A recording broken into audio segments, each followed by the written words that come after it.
Hello class 10th, welcome once again in online teaching program. This is Harish Niraj, teacher of social science. Students, as you know that we are continuing the first chapter of history, that is the rise of nationalism in Europe. And yesterday we talked about the topic the revolutionaries, in which we had studied about Giuseppe Mazzini, which was an important topic. And today we are going to study the topic the age of revolutions, the age of revolution from 1830 to 1848. that is it's a period of 18 years. ये 18 साल का period था बच्चों कि इन 18 सालों में किस तरीके से क्रांति हुई, रेवोल्यूशंस हुए और उसके क्या क्या कॉन्सिक्वेंसेस रहे, क्या क्या उसका रिजल्ट रहा, उसका क्या इम्पैक्ट रहा. We are going to discuss in today's topic.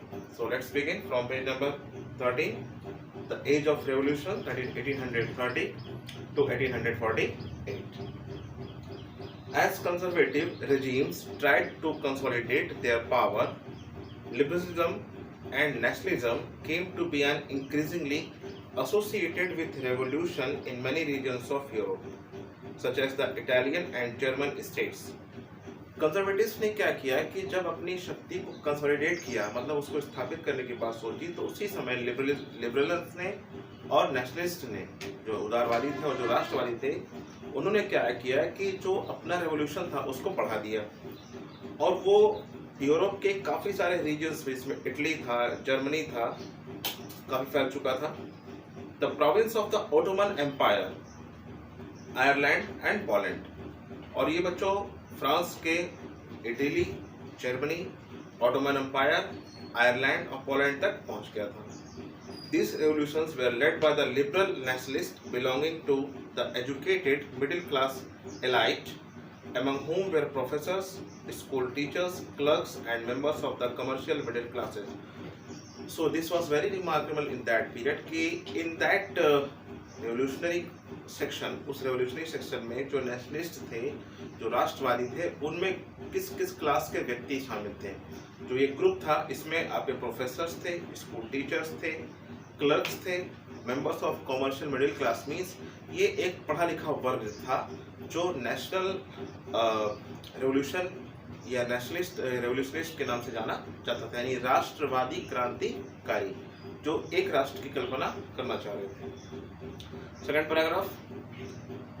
The first upheaval took place in France in July 1830. What is upheaval? So here the meaning of upheaval means उलट पुलट, यानी बहुत बड़ा उलटफेर you can say, or you can say uprooting. Took place in France in July 1830.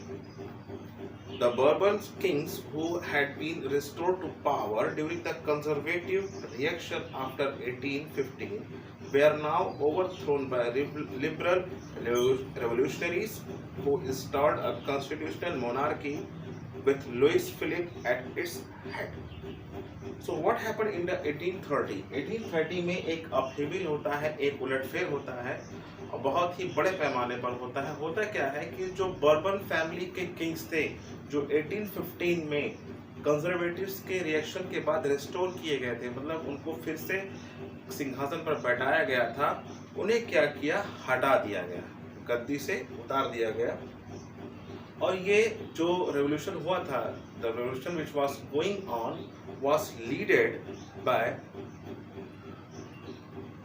The Louis Philippe as its head.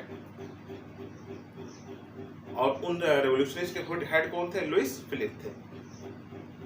When France sneezes, Metternich once remarked, the rest of Europe catches cold. Underline these words, students. This sentence is very important because sometimes it's asked in board exams, not sometimes, it mostly asked in boards exam, and I am going to give you homework on this basis on today. So underline this line. When France seizes, Metternich once remarked, the rest of Europe catches cold. जब France को छींक आती है तो पूरे Europe को सर्दी हो जाती है. एक जुमला है, एक कहावत है, या ये कह सकते हैं कि एक स्टेटमेंट है जो मेटरनिक ने दिया था. मेटरनिक जो एक दार्शनिक कह सकते हैं या फिलोसफर कह सकते हैं, उन्होंने इस चीज़ को दिया था। The July revolution sparked an uprising in Brussels which led to Belgium breaking away from the United Kingdom of the Netherlands. जुलाई में जो रेवोल्यूशन हुआ था उसने क्या किया कि एक अपराइजिंग दिया, एक चिंगारी लगाई, किसमें? बेल्जियम में, Belgium breaking away from the United Kingdom of the Netherlands. मतलब जो नीदरलैंड्स से, नीदरलैंड एक राज्य था जिसमें बेल्जियम भी अटैच था, तो जुलाई में जो क्रांति हुई, जो रेवोल्यूशन हुए, उसमें क्या हुआ कि बेल्जियम को नीदरलैंड से अलग कर दिया।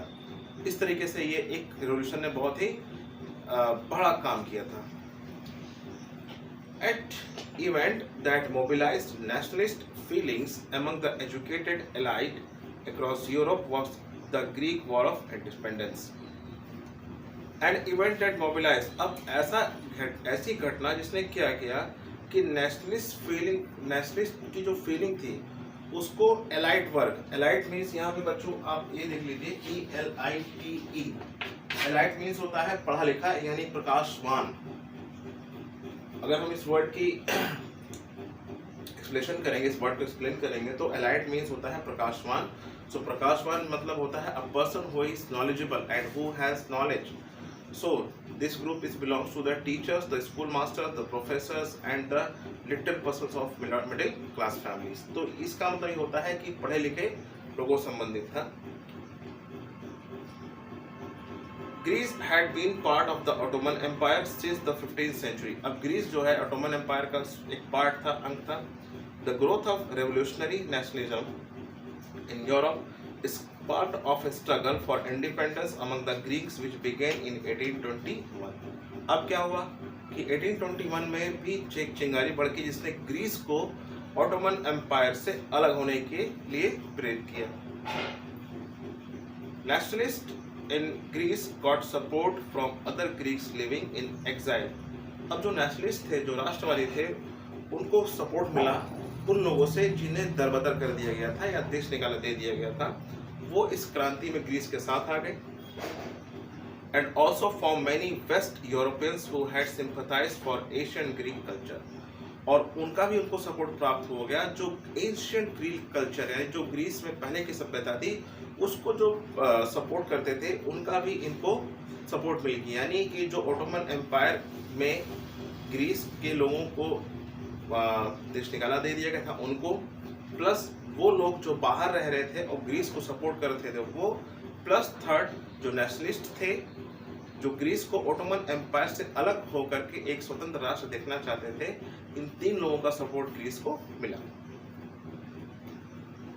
Poets and artist lauded Greece as the cradle of European civilisation and mobilized public opinion to support its struggle against a Muslim empire.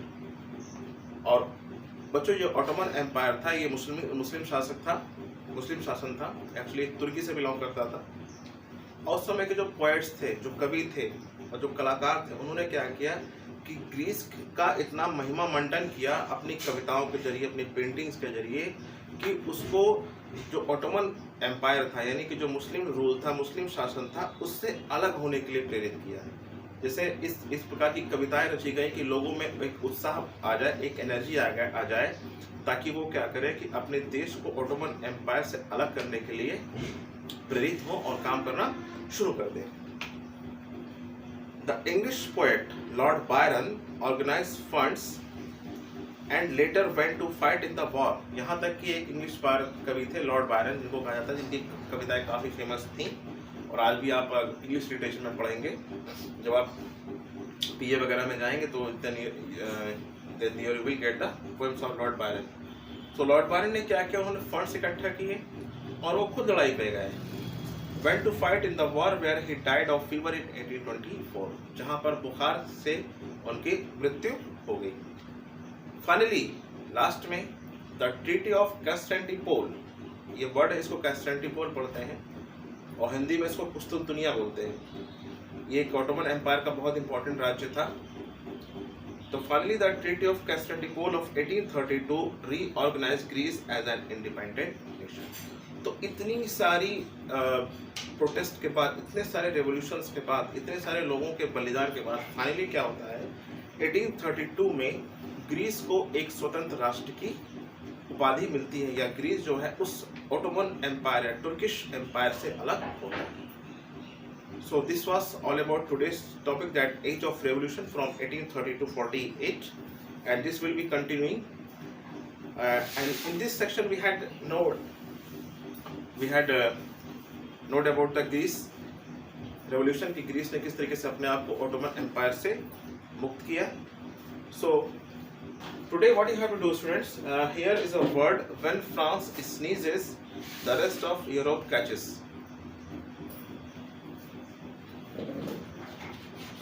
When France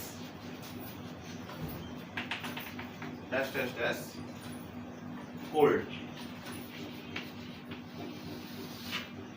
Explain this statement.